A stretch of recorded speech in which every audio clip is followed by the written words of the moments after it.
Welcome to Visionary Voices Exchange, the podcast that disrupts how we think about blindness and low vision. So join us as we amplify the voices of individuals, families, and professionals living, learning, and thriving with blindness and low vision. We're your hosts, Janet Lebrecq and Carlos Servan. Hello, everyone. This is Janet Lebrecq, and welcome to Visionary Voices Exchange. And I'm with my usual co-host, Carlos. Hey, Janet, I'm doing wonderful after the nice break. I'm glad to have Dante with us today. We do. We have a great guest that is joining us today, Mr. Dante Allen, who happens to be the former commissioner of the Rehabilitation Services Administration in Washington, D.C. And he is also the deputy director of legislative and communications at the California Department of Rehabilitation. That's a mouthful. Yes. So Dante, welcome. Thank you very much for joining us. Thank you, Janet and Carlos, for having me.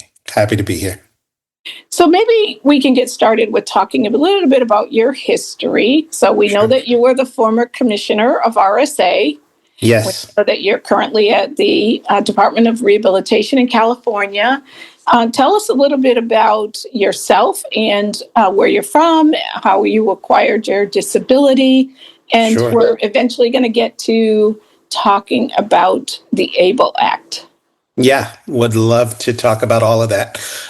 So when you say go back, I kind of have to go back to the beginning. I was born a child of the 70s, the last of 5 children of my parents, and I was born with spina bifida. Spina bifida literally means open spine. So there's a part of your spinal column that isn't totally closed. And it presents pretty much like a spinal cord injury would present. There's partial paralysis. There's surgeries that are required. So I grew up my whole life, especially being the youngest of 5, in a world that didn't quite fit me. And wanting to spend most of my life being just like everybody else. I grew up walking and maybe even running a little bit. I was never fast. I can't say that, but I had a very pronounced limp. And like I said, I had multiple surgeries.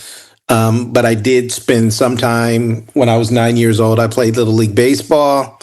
When I got a little bit older, I had what they called a retethering of my spinal cord.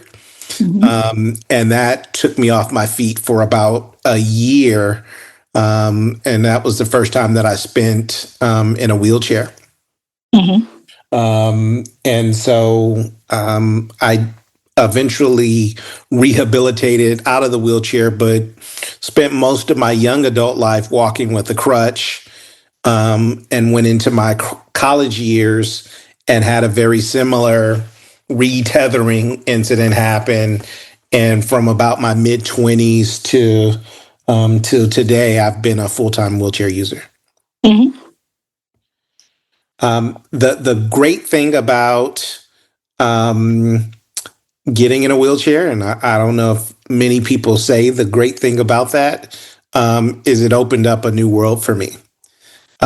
When I was younger, like I said, I played baseball when I had the ability to move around, but I could never do things where you had to run and jump like basketball or things like that.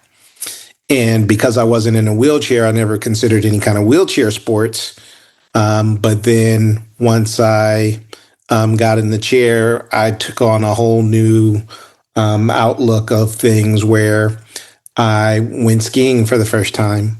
I went skydiving. I played tennis, rowing, all sorts of things that weren't really open to me have become a part of my life, and really helped to put me in that place where I like to see myself as just as capable as anybody else.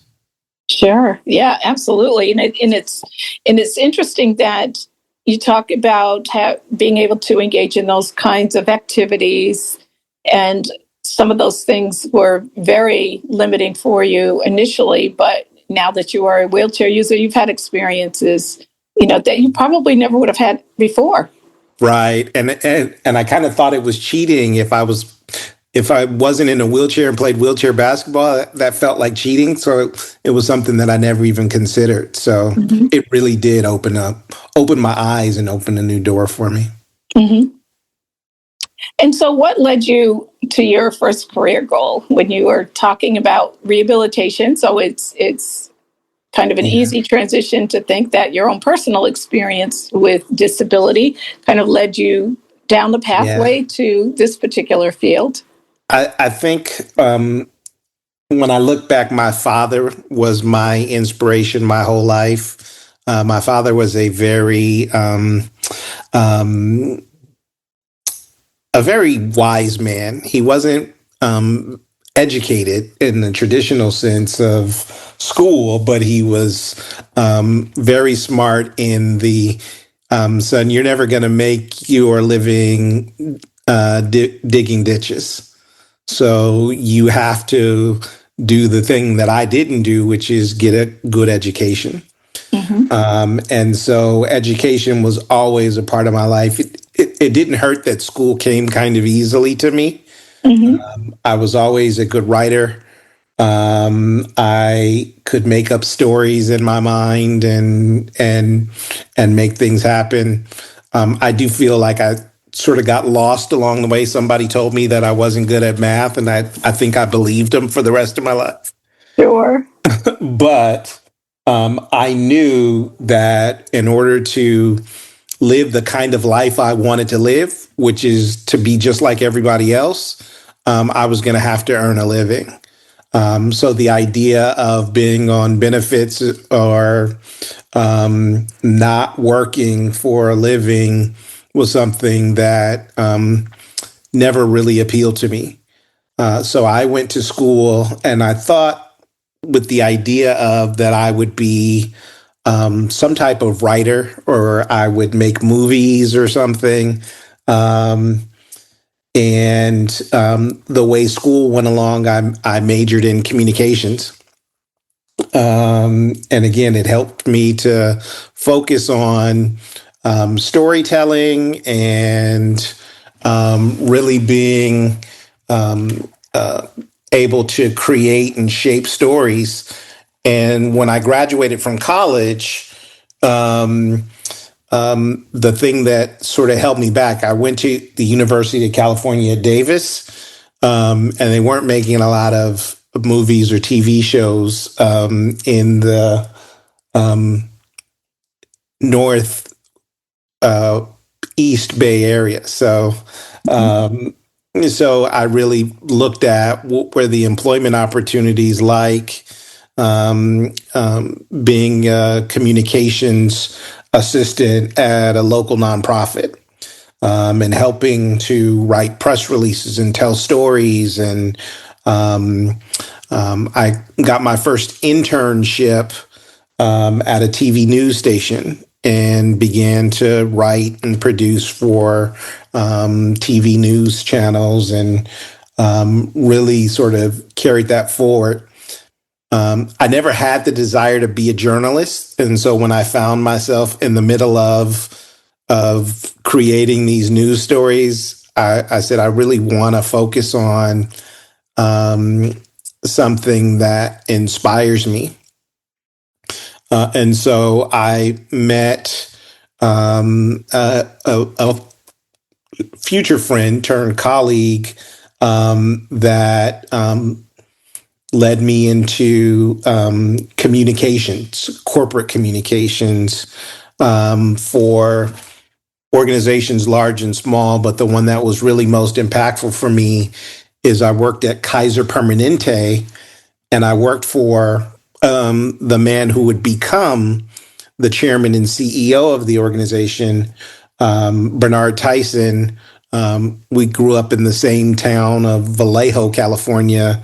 and he was just a phenomenal individual. Taught me really what it means to make something happen and have an impact on the world, and take what you learn and move it to impact people that that look like you and can benefit from the things that you benefit from. Mm-hmm. And so that time at Kaiser was really the eye opener for me. And my job was to help him form his message. And he was already a phenomenal communicator, could tell a story better than anybody I'd ever met before. But my job was really just to help him hone in on that message. You'll have people listening and laughing at your stories, but what do you want them to take away from that? Mm-hmm. And so that's what I brought to the table with him, and that's what I've carried forward throughout my career. My journey through civil service began probably about halfway into my career. A close friend of mine that I met while I was at Kaiser had taken a role in the California state government. And he reached out to me and asked me if I would come over and help him. He had become the deputy director of the Office of Health Equity. And this was a new office that was formed in the Department of Public Health, and we really needed to shape it. And he thought that communications would play a large role in doing that. And so, so the time that I took and spent at the Department of Public Health really opened my eyes to what was available. When you look at health equity, you look at the things that impact an individual's health outcomes. And that can be a variety of things. It can be the social determinants of health. What is your income and ethnicity and educational background? Do you have a physical disability or not? And those things were really elemental to me looking at and wanting to have a role in advocating for individuals with disabilities. Up until that point, I had sort of credited myself as being a full-time wheelchair user, permanent disability, but I had never asked for a reasonable accommodation on a job. And I thought that that was a badge of honor. But really, I was making things harder for myself. Mm-hmm. And I felt like I was showing the people that I was working with and around that there was nothing required on their part to include me. Mm-hmm. And that might have been doing a disservice for people who came after me.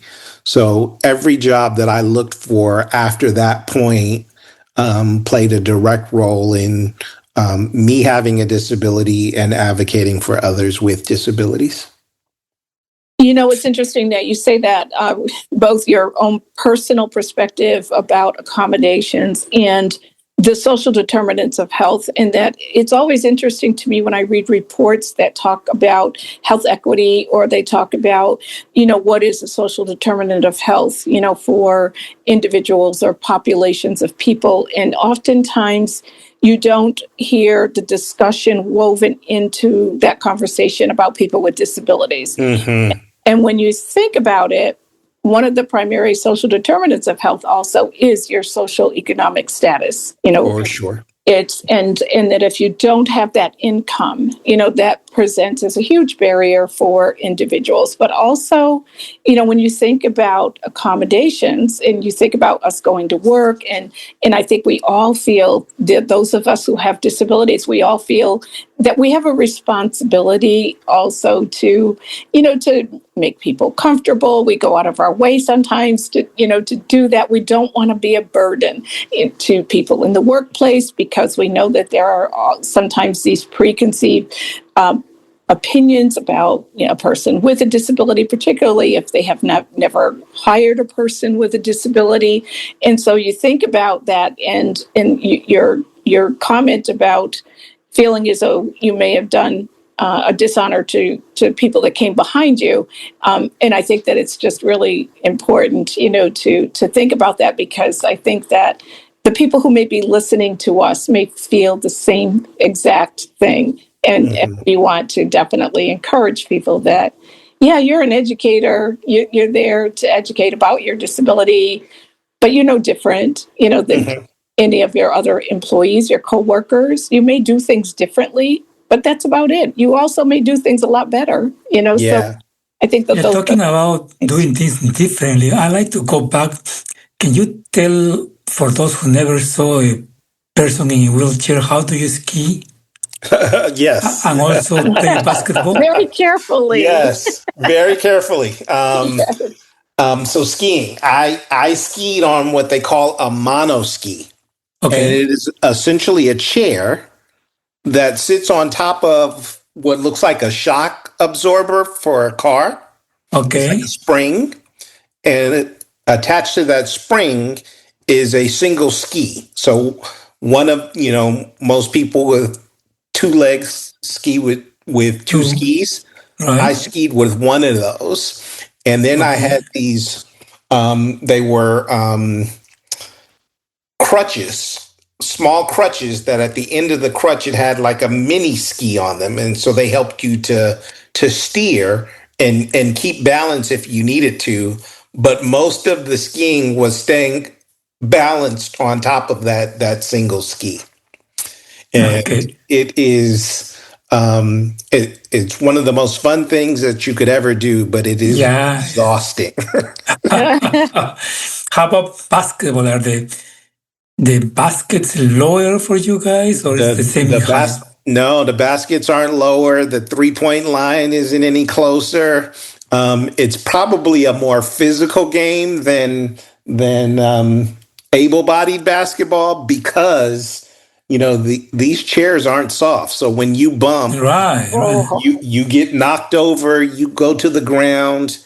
The one difference is you're allowed to touch your wheels twice before you have to bounce the ball. And so you can, if you touch it more than twice, then that's considered traveling. And so you still have to dribble. You still have to not be in physical contact with somebody when they're shooting the ball. You still have to go up and down the court.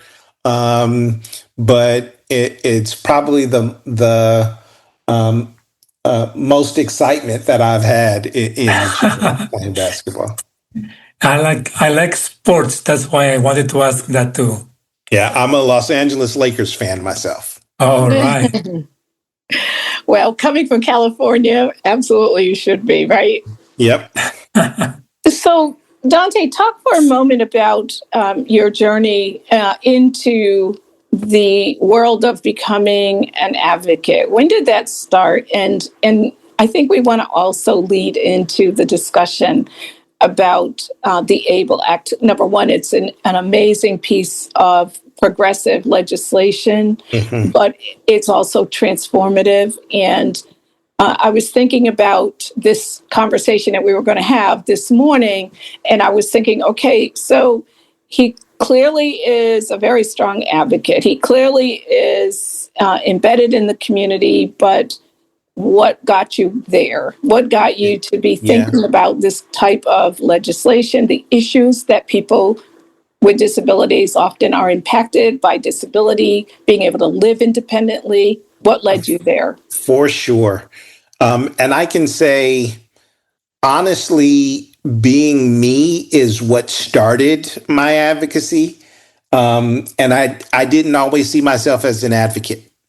And I'm sure you may have gotten this along your life, Janet, where people come up to you and are like, you're such an inspiration. Can you help my friend or father or someone? Can you tell them how to be you? And I'm like, Yes. I really don't know how to be me. I just kind of do it. And I didn't think that I had much of an inspirational story in the very beginning, because I sort of felt like my story was really about avoiding the thing about me that made me different or even special, which was this how can I be a person with a disability that navigates successfully in a world that's not built for me? Mm-hmm. And so I found myself getting inspiration and talking to people about the things that I did, the way that I prepared myself, how I got ready to do those, to go out and be in that world. And so every once in a while, I'd get asked to speak at a community event or come and talk to.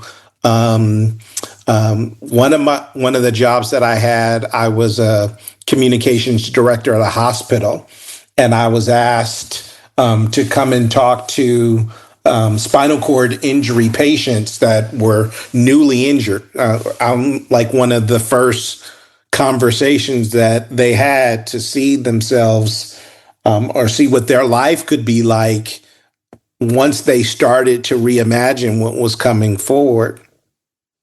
And I found that to be really a rewarding experience for me, where it wasn't about let's pretend how not to be. It was, well, let's find a way to focus on what makes you special. What does what is it that you have to give to the world?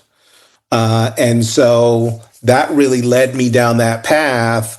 And I think being in the Office of Health Equity and making the decision that my next job was going to be in the disability space, particularly because I wanted to be that advocate, is what got me involved with CalAble. And I didn't know anything about the ABLE Act before I saw the job alert saying that they were hiring an executive director to launch this new program in the state of California. Mm-hmm. But I had been a person with a disability my whole life. I've had to live with the quote unquote disability tax my whole life. And what I mean by disability tax is life is just a little bit more expensive when you have a disability. On top of all the other average expenses that everybody, the food, shelter, whatever, there are so many other things that if you have a disability, there are hidden expenses that come up. And when I learned about the Federal ABLE Act and what it had the ability to do to help individuals with disabilities save money, especially folks that are on programs like SSI, where you're so limited in the amount of money that you have, and any money that you keep is actually counted against you. And I've been an individual who very early in my life was an SSI recipient. And knowing that it meant that you were going to go without many times in your life. And so to be able to introduce the idea of being somewhat in control of your finances, to say that I can choose to save, I can choose to invest, those were things that really opened up a whole new world for me. And I wanted to help bring that to others in California. And so I was the leader of this organization that launched the program in California. And we very quickly became the fastest growing ABLE program in the nation. So was super excited to be a part of it. Well, that's one of the reasons why we wanted to have you talk about the ABLE Act itself and talk about sort of the technical aspects of the program itself and just a general overview of what it is and what, who are the people, who are eligible, because this is a program that is designed for individuals who are either SSI or SSDI recipients, and it allows individuals with disabilities who have acquired a disability before the age of 26, and then certainly now that is going to change as of January, I believe it is. Yes. It will be before the age of 46. If you have acquired a disability, you are still eligible under this particular program. So maybe we'll have you walk through that. Yeah. And so the ABLE Act, while it benefits folks who are on benefits like SSI and SSDI, it really is open to anyone with a disability. And so what it allows you to do, there are programs like college savings programs that allow you to save and invest money. And as long as you use that money for higher education, that money remains sort of tax-free. There were already those types of savings programs that existed.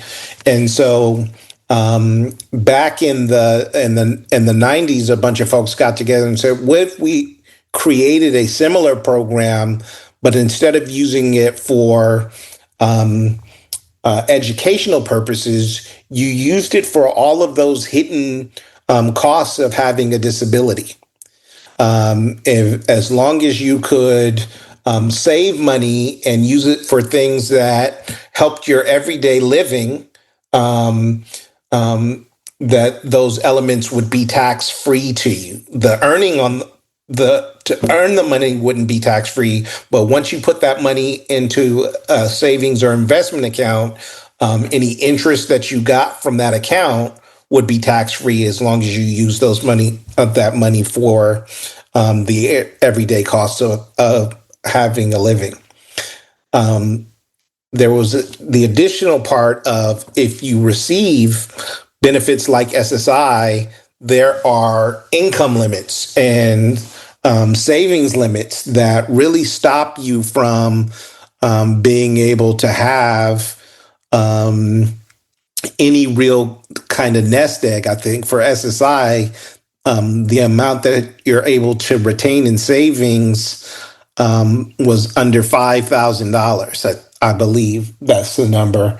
But we know today that you can be one sickness or one car repair or 1 month of unemployment away from sheer poverty, where you're really looking at going hungry or going without transportation or doing without in general, just because you aren't allowed to save or invest and have a nest egg to fall back upon. Well, with ABLE accounts, you can save money that doesn't count against programs like SSI. I think you can have up to $100,000 in savings and investments that wouldn't affect your SSI benefits at all.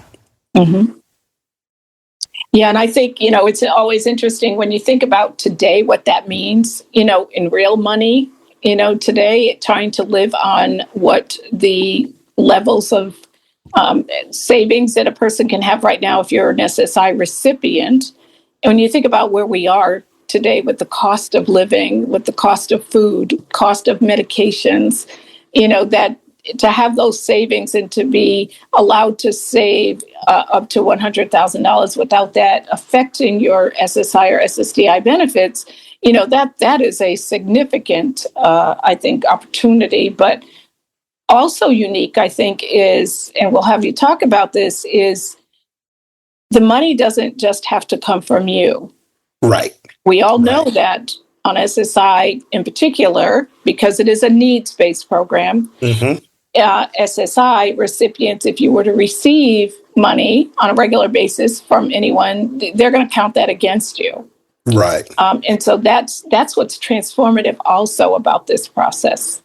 Right. So with an ABLE account, you can actually receive contributions from others that don't count against you.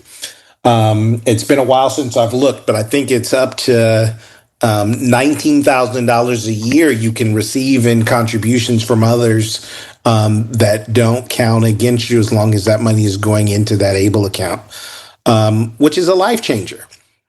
Because SSI is a needs-based program, we understand that it's meant for the folks who need it the most, but it also shouldn't have to be a life sentence, right? Yeah. You should be able to transition from that program, but if you're never allowed to save and you can't have a job, what else is there? And so the fact that this can be the stopgap in between your future career and really learning to be independent and earn for yourself, I think there's a great opportunity for folks. Can you tell us? I'm sorry, Carlos, go ahead. Yeah, a question. What is the ABLE account not for? Meaning, who will not qualify? Yes. So there is an age limit to who can open an ABLE account.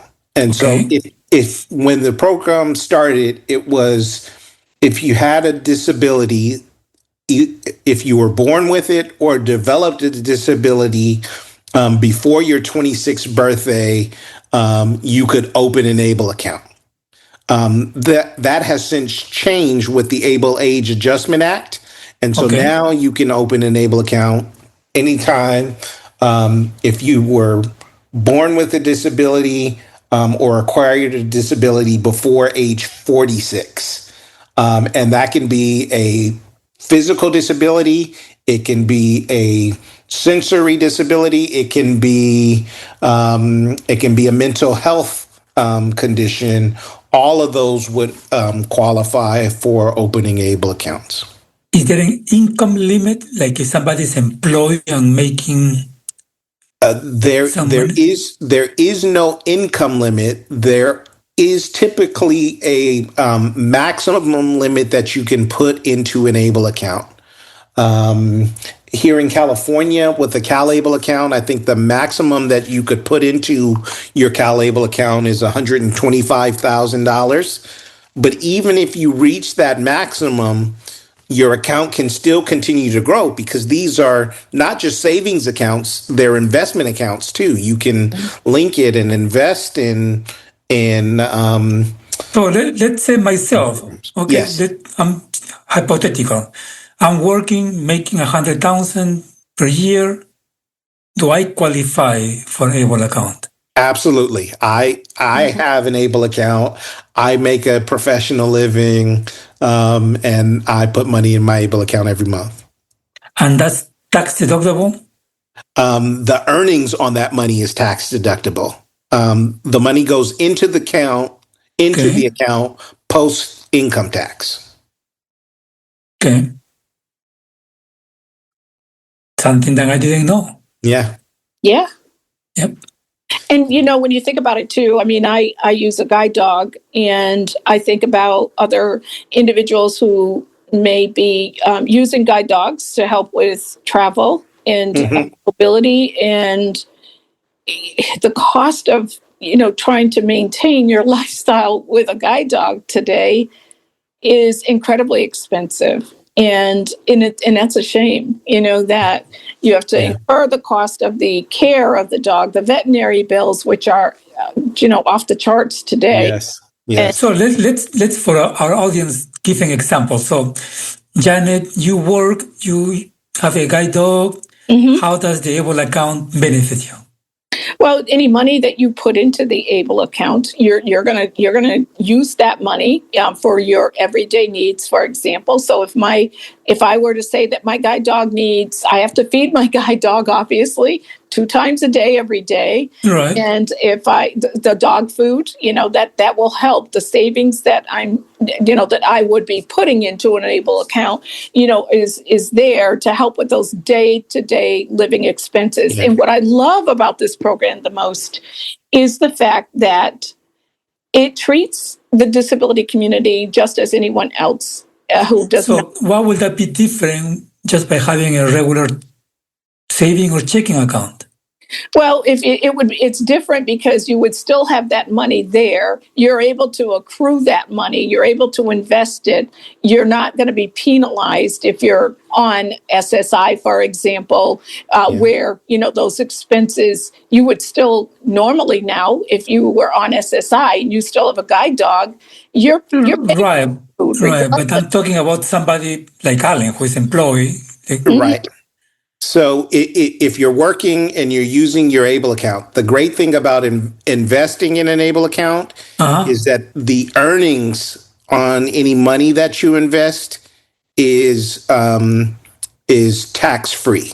Right. So as long as you use it for what they call qualified disability expenses, which really is any expense required to live your life. So if I invest, say, $1,000, and over 5 years, that $1,000 grows to be $2,000. That's $1,000 extra dollars that I won't have to pay any kind of income tax on, like you would if you were to invest it in a normal investment account.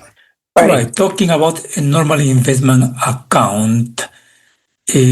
So that Able account is managed by finance specialists?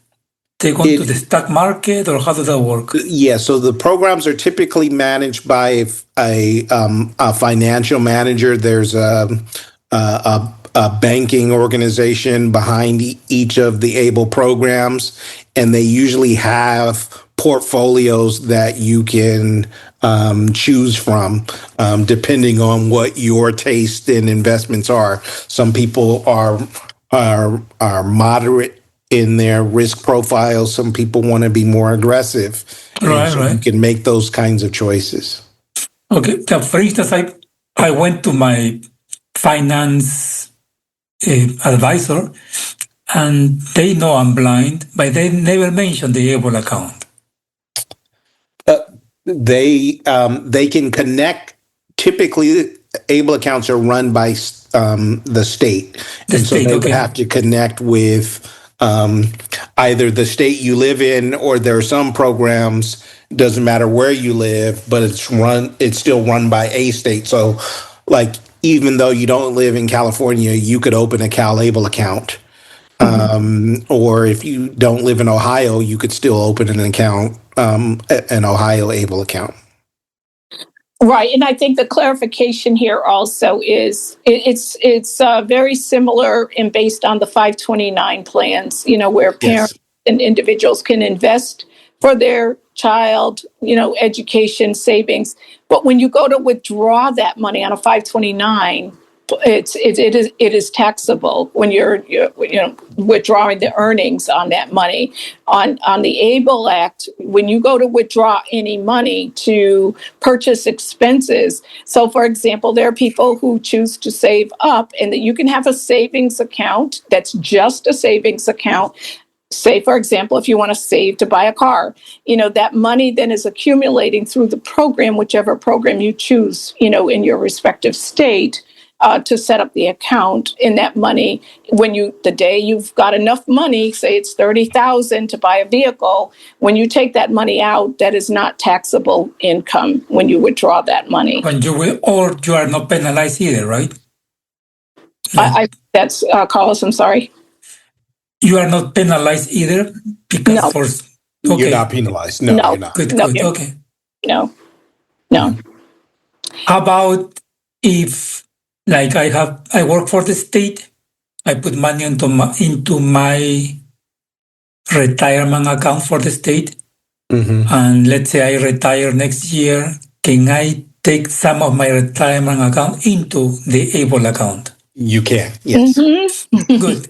I'm glad I'm asking these questions, because I'm sure there are a lot of people who have the same questions. I'm sure there are. Yeah. Yeah, absolutely. I spent a lot of time when I was with CalAble talking to folks, answering these same types of questions. And really, there's never been this kind of an opportunity for people with disabilities. There were disability savings accounts, but they were really difficult to get in, almost impossible to get out of, and could be very expensive for folks because they had to be managed by someone else, which meant that the person couldn't even be in control. The person with the disability couldn't be in control of their own finances. So now the money you take out, can that be used only for disability expenses or for anything? The definition is really broad. And so the use is for qualified disability expenses.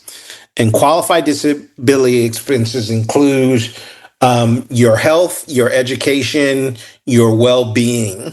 And so if the money is being used for those reasons, then they would be qualified expenses.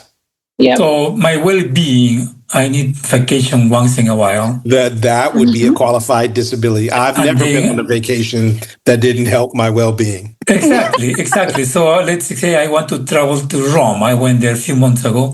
Yes. That's a qualified disability expense. I'm blind and I need a sighted guy to go with me. Yes. So I can use that money for my sighted guy as well. Absolutely. Yes. Listeners, listen to that. Yep.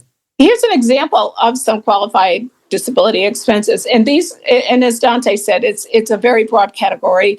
I think, Dante, what I love the most about the fact that it is so broad is that it keeps it in alignment with what the average person who does not have a disability, what are some of the things that those individuals, pay for, take advantage of, vacation on, that for anyone with a disability, it's much more complex and much more limiting because, we need, as Carlos said, we may need a sighted guide that's with us. We may need to rent a car service in order to, engage in travel for whatever reason, professional reasons or not. Or rent a bigger car or more expensive flight, or there are all sorts of reasons that, I call it the hidden disability tax.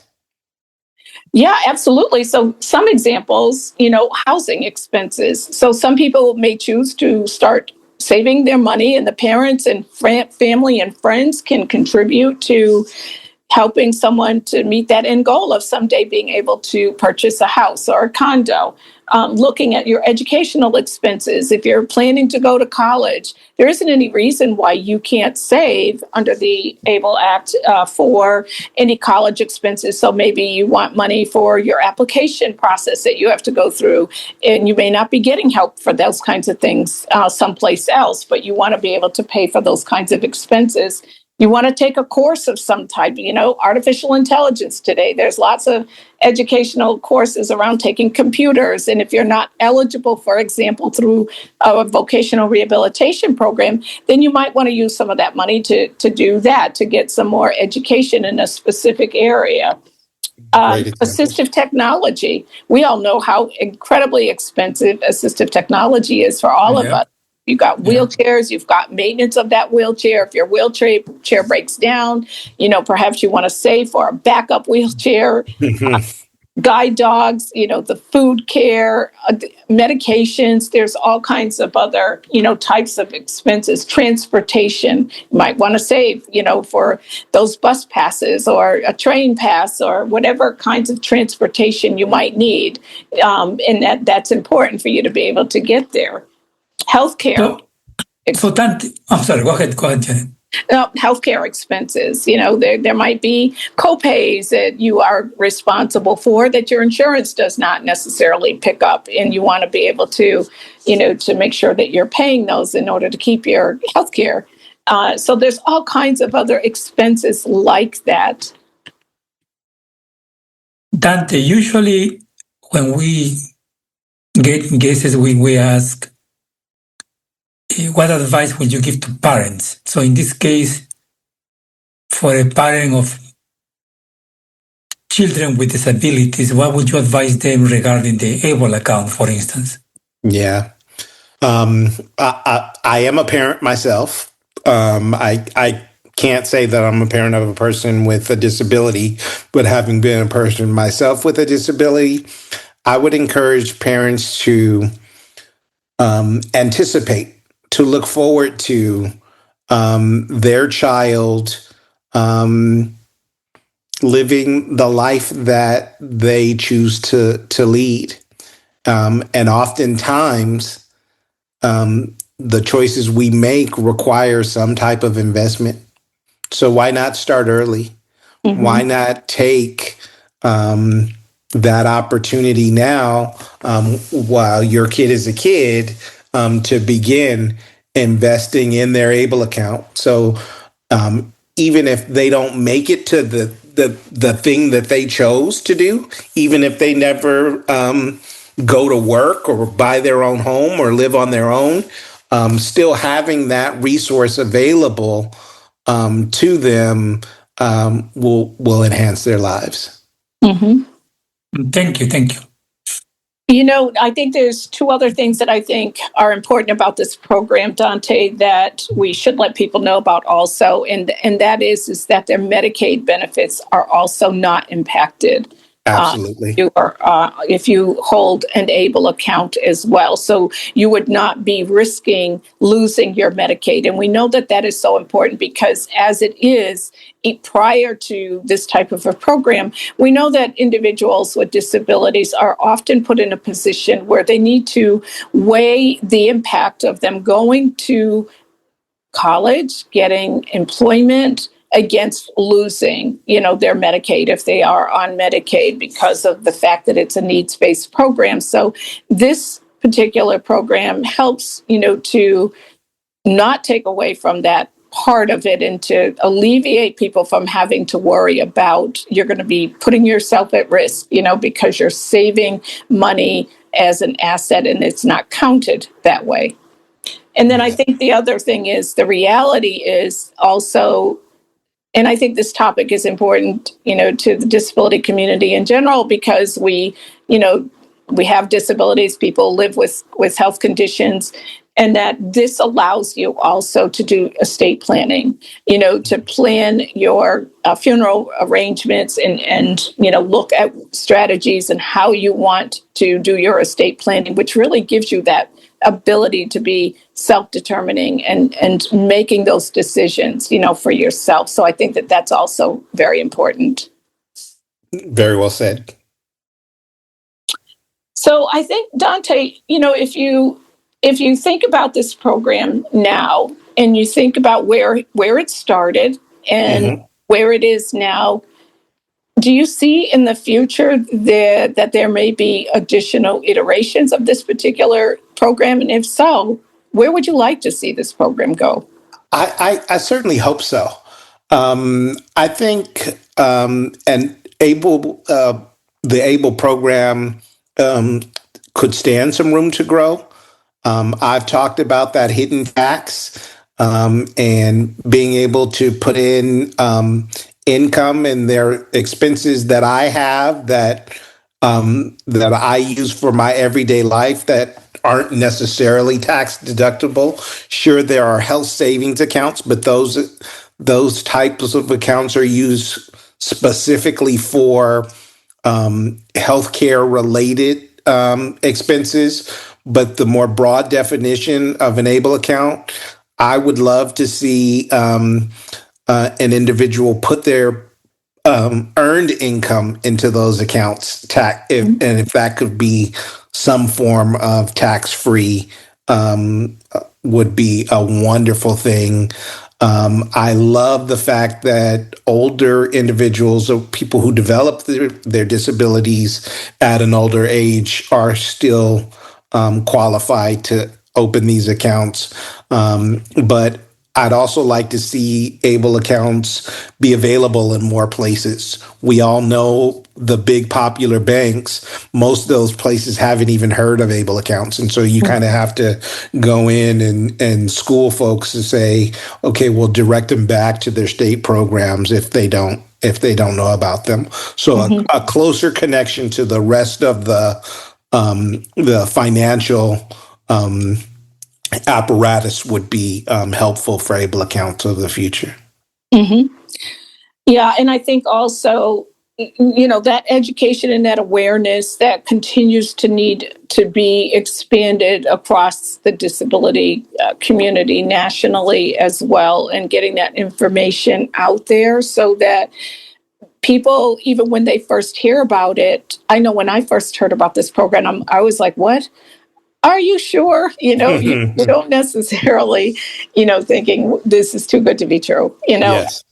But it is. This is the real thing. It is here. I hope that as many people as possible take advantage of this program, because can be a transformative, life experience for people, and that's exactly what it's intended to be. For sure. So I want to also let people know too, the National ABLE, the National ABLE Resource Center. The ABLE National Resource Center. ABLE National Resource Center. People can go to their website and they can find out all kinds of information about the ABLE Act and about some of the things that we talked about today, the eligibility, everything is there. I also love that I found on their website, there is a section, it's sort of like an FAQ about myths about the program, because there has been some misinformation about the program as well. And I think that they took the time to address some of those myths. Yeah. And I think that will be... Can you tell us some of those? Well, some of them, I think there was one question about that you could not have an account if you were not on SSI or SSDI. That was one of the myths. Yeah. There were myths that the state keeps your money when you pass away, so you can't leave it to inheritances. So you can pass to your kids or your inheritance. It's your money. You can pass those resources along. Yes, and that's another important part of looking at the estate planning as well, so that that gives you that opportunity to get everything kind of in order. Yeah.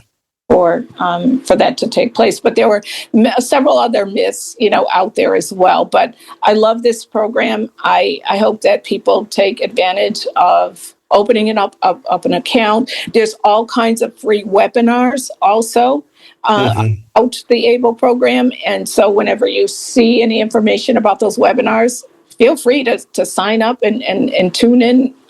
Most of them allow questions as well. So I think that those are great resources. Absolutely.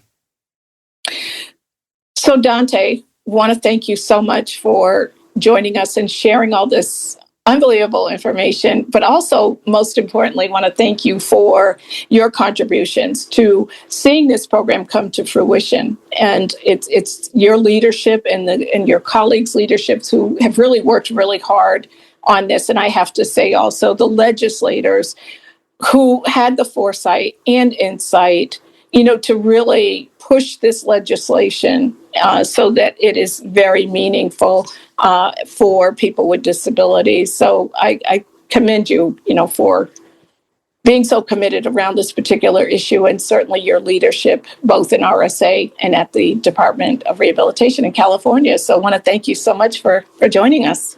Thank you, Yes, Janet. thanks. I learned more about the ABLE account with you than reading a lot of those papers. Yeah. Sometimes, especially when it comes to money, having a conversation with somebody makes all the difference. It does, yeah. And I think that it makes a difference when you're talking about saving and using money as an individual with a disability, that kind of conversation comes from a person with a disability, because you get a stronger sense of, wow, this really might work for me. Mm-hmm. Yeah. That's right. Yeah. Sometimes it's just getting that door open for someone. Yep. You know, Exactly. that's why we're talking about this, because we like to open doors for people and want to make sure that people do have the opportunity to participate in these kinds of programs. So being from California, you should know what muchas gracias mean, right? Yeah, I do. I do. Okay. Yes. Thank you very much. So thank you so Thank much. you. And best of luck to you in your role at the Department of Rehabilitation. So thank you. Thank you. Yes, and happy holidays. Yes. Happy holidays. Happy holidays. Let's talk again soon. Absolutely. Take care.